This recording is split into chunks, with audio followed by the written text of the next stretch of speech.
Hey everyone, it's me, Andy from the Commander's Brew. Hey, you know what we're doing around here? We're brewing up cool Commander decks. We're having a laugh while we do it. This week, we're working with Gnostro, Voice of the Crags. Very fun deck where we're hitting our own creatures and all kinds of stuff. Check it out.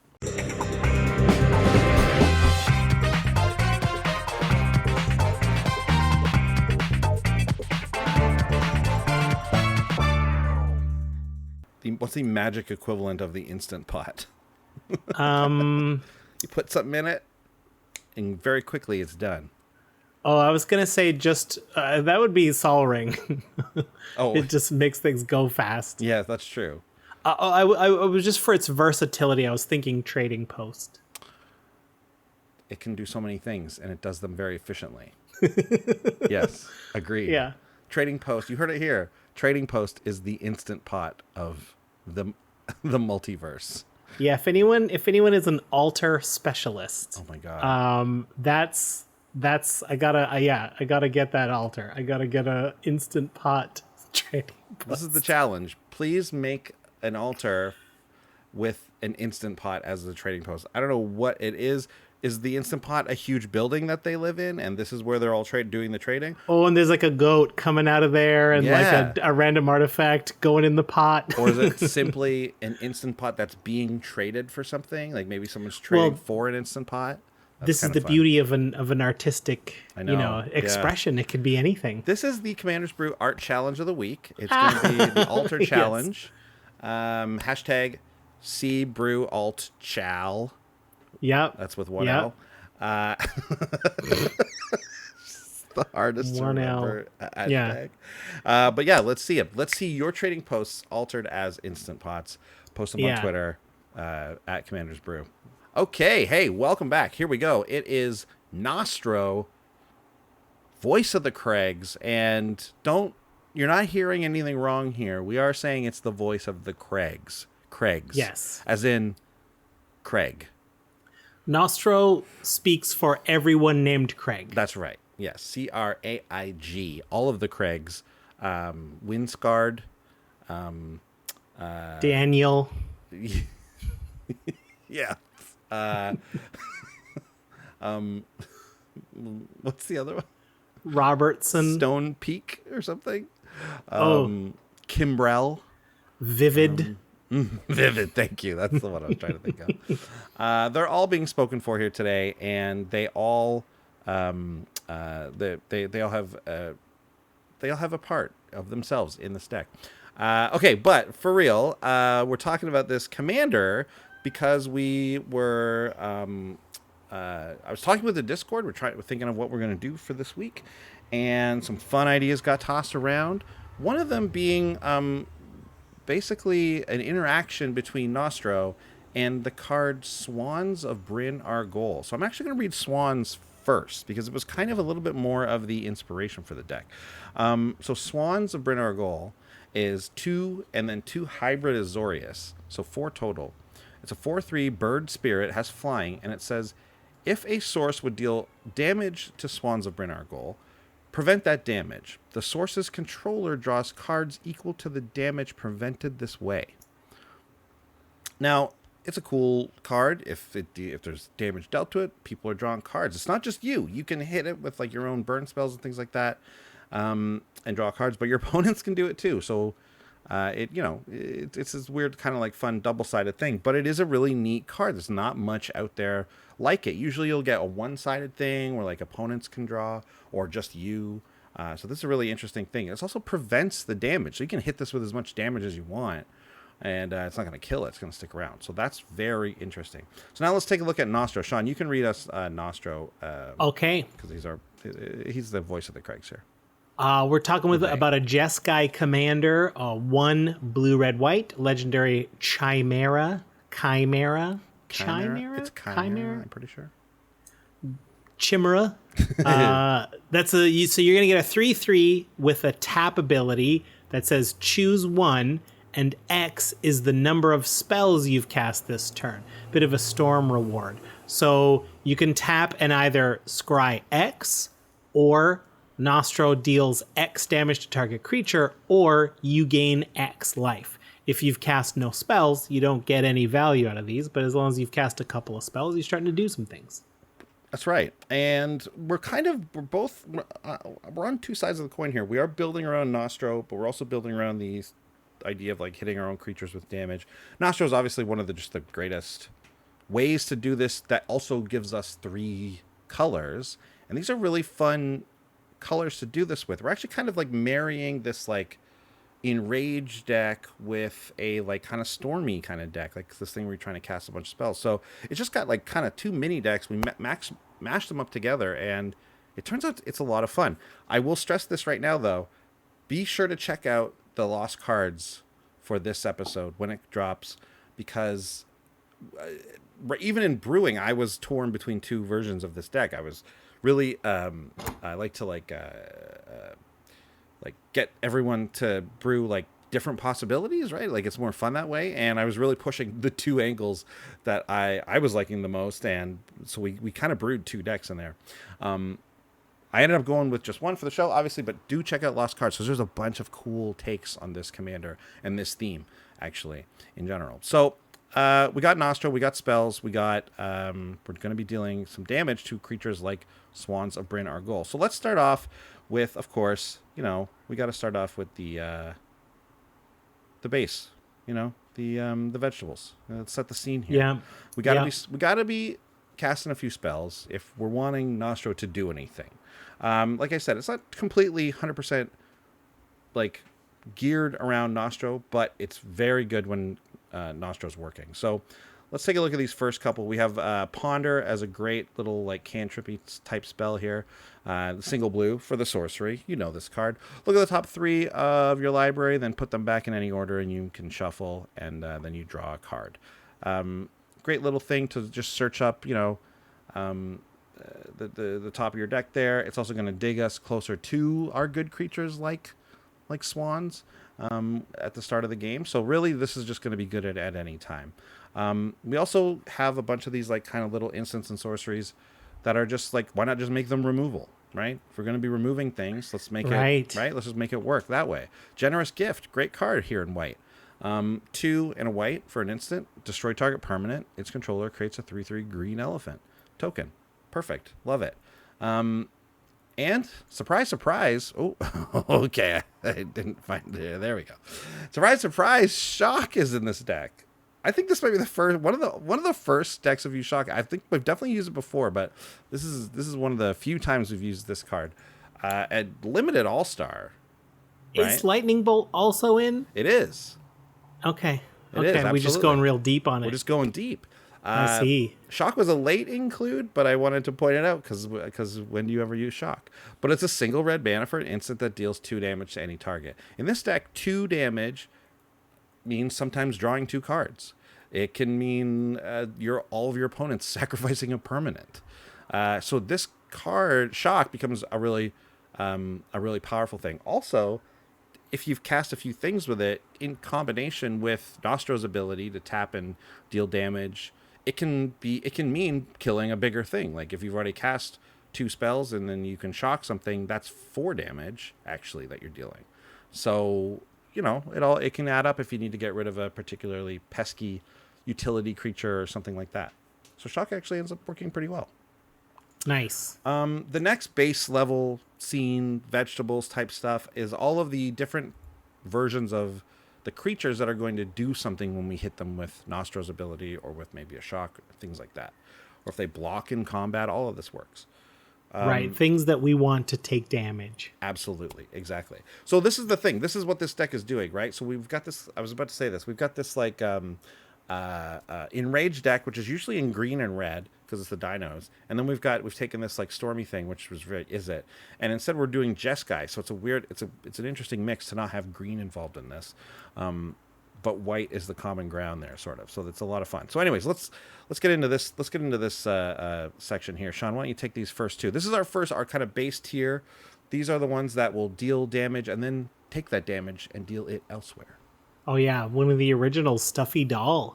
5 mana for an artifact creature construct. It's a 0/1 and it's indestructible. And when it enters the battlefield, you choose a player, and whenever Stuffy Doll takes damage, that player is dealt an equivalent amount. like a little voodoo doll. And you can tap Stuffy Doll and it deals 1 damage to itself. They've really upped how that works. Like now it's like there's cards that do that much better as well, including Spite-Mare, 2 hybrid. So it's 4 mana total, 2 colorless or 2 generic and 2 of hybrid Boros, red or white, 3/3 elemental. And whenever Spite-Mare is dealt damage, you get to also do that much damage to target creature or player. So you don't have to pick the person right away. You can pick it as it happens. You can go to creatures if you want to. Very nice. And there's a couple different versions of Spite-Mare essentially that are in the deck, but you know we get the gist here. I think there's at least 2 other ones. Other than Yeah. The next level are kind of the ones that we kind of built around. Swans is one of these. We're hitting it and we're drawing some cards. We've also got a pretty new card here. It's Zolto, Fire Giant Duke. This is from Adventures in the Forgotten Realms. 3 red. This is a legendary giant barbarian with trample. Whenever Zolto is dealt damage, venture into the dungeon. And it's a 7/3. So it can't take a ton of damage before it dies or whatever, but we've got lots of ways to like make that work in this deck. But what Zolto does is getting us into the dungeon, which this is the first time I've ever played with the mechanic. I actually haven't like drafted this set at all. I've been really like out on Arena for some reason. I've just been doing other stuff. So I haven't actually played this set at all. Have not ventured into the dungeon at all. I played this in Forge and managed to get this guy going. And it's good. It's really good. Like, it's just another little thing. It's like, usually it's draw a card or do some damage. Well, Zolto does a bunch of other stuff. You can scry if you're into the Mines of the Fandelver. Can gain you some life, So there's a lot of different stuff that can happen depending on how many times you get to deal the damage to him. Right. We also have, again, from Adventures of the Forgotten Realms, Flumph. Flumph is 1 and a white for an 0/4 flying defender, and whenever it's dealt damage, you and target opponent each draw a card. That's not too bad. In a 4-player game, having one of your opponents get a little advantage while you do, that's fine. 2 other opponents aren't getting that advantage. It's no big deal. You can use this politically, and this one can take a little more damage with that 4 toughness. So Flumph is a nice little addition. That's the mid-tier, or those are some representatives from the mid-tier. Now, the higher tier. Sean, why don't you take these ones? Representing the higher tier, weighing in at, I don't know, as a goblin, so 17 pounds. It's maybe. Brash Taunter, 4 and a red, goblin, 1/1, indestructible. This is the Stuffy Doll amped to the teeth. Also, it's a 1/1 instead of 0/1, also indestructible. When Brash Taunter is dealt damage, it deals that much damage to target opponent. We get to switch it around, but also 2 and a red tap, Brash Taunter fights another target creature. So if there's a 10/10 out there, or bigger, someone's taking 10 damage every turn. Yeah, it's pretty wild. Yeah. Yeah, I had this in a game where there was a Terastodon out, and that player really killed everyone, not me. You know what I mean? Right. He died last, but it was his fault. We've also got Jaw Tyrant, 3 white for a dinosaur with Enrage. Starts as a 5/5, and whenever Jaw Tyrant is dealt damage, you exile target creature an opponent controls until Jaw Tyrant leaves the battlefield. Sort of one of those, oh boy, I forget the banishing, like banished effect. Yeah, like an O-ring type thing. Yeah. Wow, this is a $6 card? Jeez. It's a mythic. Okay. And then Silverclad Ferocodons, 5 red, dinosaur, 8/5 Enrage. When Silverclad Ferocodons is dealt damage, each opponent sacks a permanent. Oof. Being able to trigger a bunch of damage is a way to eliminate the board.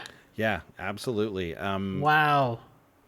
And when it comes to being able to do it multiple times, the Ferocodons get really big and bad and scary, and it's tough because a lot of times, like, obviously this is a 7-mana creature, so it's going to come out pretty late in the game, but once it comes out, like, all your other stuff is kind of already online usually at that point. I mean, hopefully. Wow. So like you can play this and then they're like, oh, we got to kill it, and then they go to kill it, and you can still like deal the damage to it a lot of times before they get to actually do anything in response, which is so even if even if they do get it right away, you can still do some real damage with it.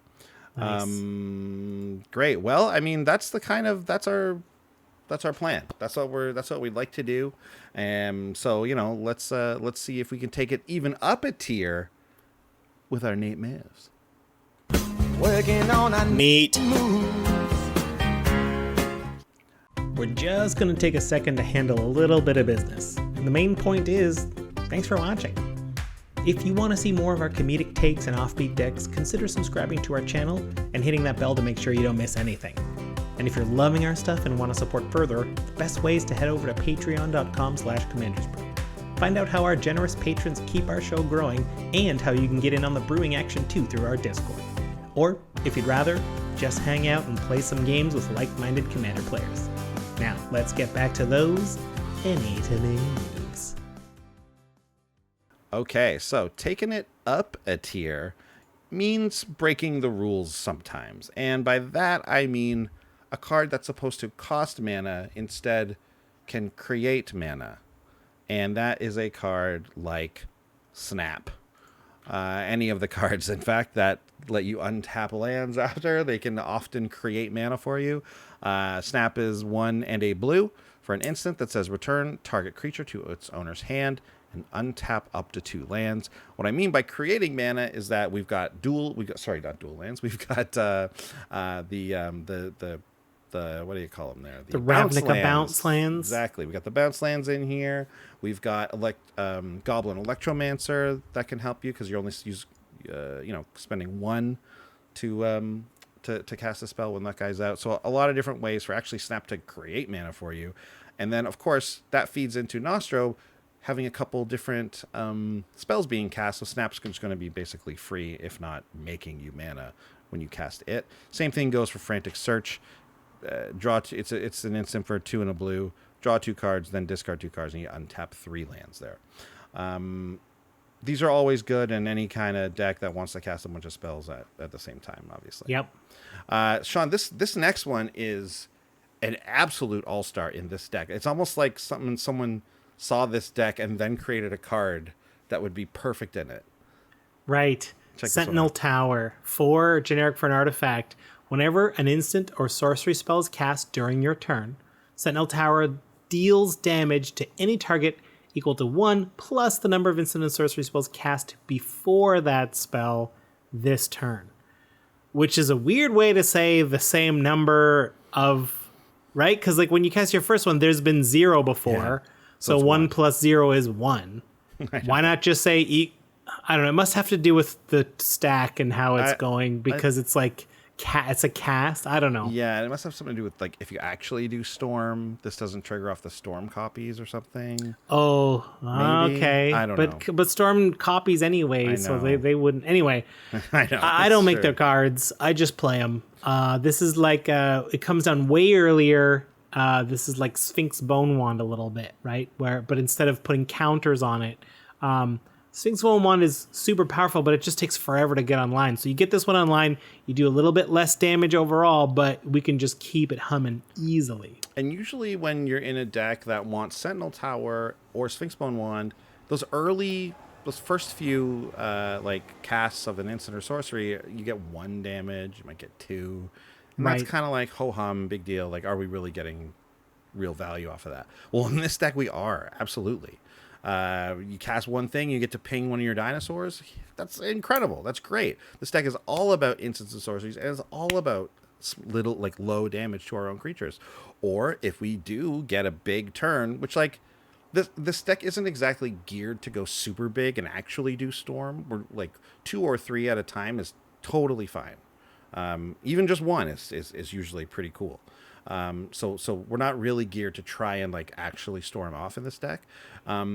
But if you do get a big turn, it's certainly possible. Sentinel Tower can now start targeting your opponents or your opponent's bigger creatures, or that's where Swans of Brynn Argoll is really good because they prevent the damage and all that. Also, to be noted, it's whenever an instant or sorcery spell is cast during your turn. You don't have to cast it. Yeah. So if someone counters something an instant or sorcery you try to do, you'll still get a Sentinel Tower trigger off that. That's really cool. Yeah. This is a great card. This is like all-star number 1 in the deck probably. Totally. Okay, this one's a one we haven't talked about in a long time, but I used it to great effect in some of my test games. It's called Arc-Bond, 2 and a red. And it's an instant that says choose target creature. Whenever that creature is dealt damage this turn, it deals that much damage to each other creature and each player. So this can be used a couple of ways. Traditionally, it's used as a really great defensive spell, even a board wipe. If someone's coming at you with a big creature and you go to block, and then bam, whenever that creature is now dealt damage, it's going to kill everything else. So that can be a really nice, like, red-based instant speed board wipe. Of course, in this deck, it's that plus hitting something with some damage, arc bonding it, dealing it to all your other creatures as well, getting a ton of triggers off of those guys. And then if it's even more than one damage, maybe you're even taking out some other creatures along the way. So that can be really cool too. So arc bond's a really nice, situational card. But it's that but because of the design of the deck, there are many situations in which you'll want it. Yeah. We've also got Brave the Sands, 1 and a white. It's an enchantment that just gives all your creatures vigilance. An underrated 2-mana spell, since it's like less than $1. I guess it's an uncommon, so it would never be expensive. But vigilance is incredible in multiplayer. Not to mention, each creature you control can block an additional creature each combat. So if you've got the Swans out or an enraged creature, this is going to be two... Like, if you're able to, your opponents don't have to attack into you seeing them, which is like a tall order. It's like, I'm not going to attack you with 2 creatures if you've got all these enragers and a Brave the Sands. But then so what? Then they're not attacking you. So that's also great. So fantastic card. It's funny because it works kind of the opposite way with Swans, because if they attack into Swans and you block with Brave the Sands, they draw the cards. Oh, that's true. You can get them to draw tons. Yeah, it's the person's controller. So with Swans, it kind of like incentivizes them to attack you, but with everything else, it should disincentivize them to do so, because we can block and take a lot more damage, and we can do a lot of we can get a lot of triggers off of that. So, but I think overall, it's one card that it doesn't really work with, bit of a non-bow. But other than that, I love this card. Yeah, you're right. We always say vigilance, the most underrated ability in Commander. It might be one of the best, actually. And then, the ability to block 2 in this deck is real nice. Okay. This, so you're sitting back, you're talking, we're talking about this deck, we're talking about stuff, we're talking about drawing cards from, like, damage. Who does that sound like? What kind of deck does that sound like? Well, it sounds like a Niv Mizzet deck to me. And we got all 3 of the Izzet Niv Mizzets in here because they all work super well with this deck. Whether it's casting instants and sorceries with Niv Mizzet Perun, or it's the drawing cards with the Fire Mind or whatever the other one does. I did fully look at all 3 of them when I was building the deck, just to make sure they all fit, and they all do. They all really do fit. It's really great. The other one I think is damage causes you to draw cards, and the other one is drawing cards causes you to do damage. So they're both great. Those 2 are both great. Niv Mizzet Perun probably the best of the 3 though in this deck. It's the blue red one from what's it called, Guild of Ravnica, right. And so we got a legendary dragon wizard here, 5/5. This spell can't be countered, which is nice. It's a flying 5/5. Whenever you draw a card, he deals 1 damage to any target. Obviously, that's great in a pinger deck. That can also stack up against our opponents. And whenever a player casts an instant or sorcery spell, you draw a card. That's exactly what we're looking for. It's exactly what we want. Throwing damage around, bonuses off of casting or instants and sorceries. It's just fully one of the best cards of the deck, easily. So to go along with Niv, and it really truly just goes along with everything, but kind of just the card draw side of things, I've included a little package here that works out really nicely when you have any of these guys out. You want to take those? Oh yeah, like Windfall, 2 and a blue for a sorcery. These are your wheels, right? Each player discards their hand and draws equal to the greatest number of cards a player discarded. You fire that off and you're getting 7 Niv triggers. You can get 7 enraged triggers if you haven't killed your enraged things yet. Draw 1 million cards with Swans. That's fine too. How about Illusory Ambusher, 4 and a blue, cat illusion, 4/1 with flash. And whenever it's dealt damage, you draw that many cards. I don't see this card run enough. I don't think that this is if you can afford to hold up the mana to do something with, someone attacks in with something big. This deck, it's full of rattlesnakes. No one's going to want to attack you. They're going to have to figure out other ways to get through because it's just too dangerous. There are a lot of rattlesnakes in this deck. Yeah, and then Ominous Seas is just another way. We're sitting here. It's one of the blue for an enchantment, and whenever we draw in cards, we're putting counters on it. And when we get to 8 or more counters, our opponents just have to know they're like, well, you can make 8 blue Kraken creature tokens on demand whenever by taking 8 off of there. So once it gets to 8, it's like, I don't need one right now, so I'll just sit here. Maybe I'll make 2. Maybe I'll do it right after a board wipe, just to, because like you can't board wipe when someone's got an Ominous Sea ready to go, because they'll just have Kraken show up as the second the dust settles. I like Ominous Seas in the deck, and I put it in here because it looks like we're like dealing a lot of damage, we're drawing a lot of cards. Like, why do we need these big 8/8s? Like, if we're already dealing a ton of damage and stuff like that. Well, sometimes someone's going to board wipe or something. Someone's going to get rid of the Niv Mizzet or whatever that our engine is working off of. And actually, Ominous Seas is just like a nice little like insurance play, because you can let it sit there, and especially if you've got a good board going and you don't necessarily need like maybe all of the 8/8, so like maybe you've made one off of it, but now it's building up to the next one. Well, just save that next one. Save that next one for the next time there's a board wipe, and then pop it out. You can do them at instant speed. Always remember that. It's really great for that. Also, don't do what I did with Illusory Ambusher, which is block a 9/9 Terastodon when they had Nylea out, which, of course, famously grants everything trample. So, yeah. You only take 1 point of damage. Yeah, you'll draw 1 card. Illusory Ambusher drew me 1 card off of that play, so make sure you pay attention to if anything's giving their creatures trample. In which case, this card is not very good. Okay, well, yeah, there you go, though. That's everything. Nice. Oh, wait, is it? No. Sorry. Oh, I thought I wasn't. Oh, no, yeah. We still gotta talk about this enchantment. I'm gonna skip this one because I think I cut it, actually. We'll talk about it in the budget section. Instead, I'm going to talk about this enchantment, which is freed from the real, which is 2 and a blue. It's an aura. It says pay blue, tap enchanted creature, or pay blue, untap enchanted creature. Obviously working very well with Gnostro. And then Puppet Strings is the same thing. It's a 3-mana artifact. Pay 2, tap it, and you can tap or untap target creature. Basically just a few ways to get our Gnostro to be able to do its thing a couple times in a turn. It actually works out to be really good, and this can really make up for the fact that we only cast 1 spell that turn, let's say, and we're at a point where we're not drawing a ton of cards. Well, Puppet Strings or Freed from the Real, it happened in one of my test games where like I just had my hand was empty, and then I started scrying with Gnostro. Like, if I would play 1 card, then I could scry like 3 or 4 times off the untapping, and that got me to my next like big play. So really helpful, really nice to see. And that is it. There we go. I got to thank our Discord helpers here because, like I said, we took them on a bit of a wild ride here. We didn't know exactly what I was going to be doing with this deck. But Chiefy, Pips Don't Lie, Red, Artifice, Micah, Eternity's Crafter, Ninja, I'm pretty sure Ninja Mirror of Pirate Town. Thank you. The Wizard Cops, Dylan PH mostly in on this one, just doing I think you should leave jokes with me, but I really appreciated that, and it was really fun for us to do those. Yes. Triples is safest. Nosrak 2, Jason Belk, Doomfrog, Papatillo. Oh my goodness. Harry's coming in here. Hi, Harry. Harry, you got a green shirt on. You look so funny on the camera. Okay. Thank you, all Discord helpers, and thank you, little Harry, for running out onto the show, being really silly. It's your bedtime.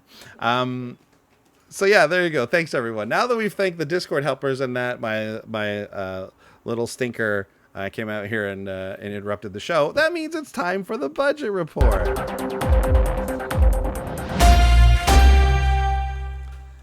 Okay, this is a wild deck because we got the mid here at 105, TCG mid. Not too bad. I was looking to try and get it under 100, and according to some other sites, you can do that, but with our TCG, we got 105. Sean, this is wild. What's the low on this deck, you think? If I told you the mid was 105, what would you think the low would be? 65. Yeah, right? 60s, 50s maybe? The low. On our $130? $130 The low is $25 higher? I don't know. That's not how low and mid work. That's absolutely not. What's going on there? I didn't mess up the numbers. This isn't me doing this. I definitely put this in because I thought it was hilarious and weird that for some reason the website is doing this to us. So yeah, so I would bet you that the low is probably somewhere in the 60s.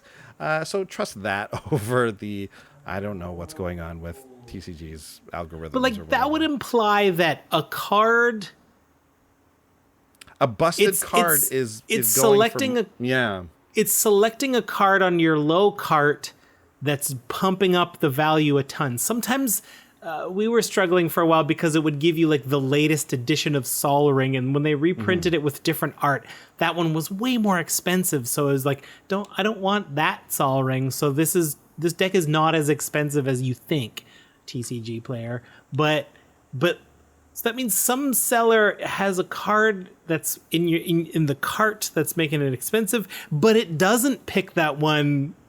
I don't get it. I honestly couldn't explain it. I thought it was weird and funny, and I don't know. Sure. The high, though, if you buy only near mint and high cards, $17. That's, too expensive. If you buy only foils of everything, here's comes in at 17. The next weird thing that I don't get about TCG, great site. I love TCG. I'm glad we're partnered with them, but like for this deck specifically, the market value, whatever that means, is just not there. There's just no market value for this deck, but the mid is 105 and the low is 130. I don't understand. Okay, anyways, looking at this deck though, this deck actually, I was actually kind of surprised to see it come over $100 because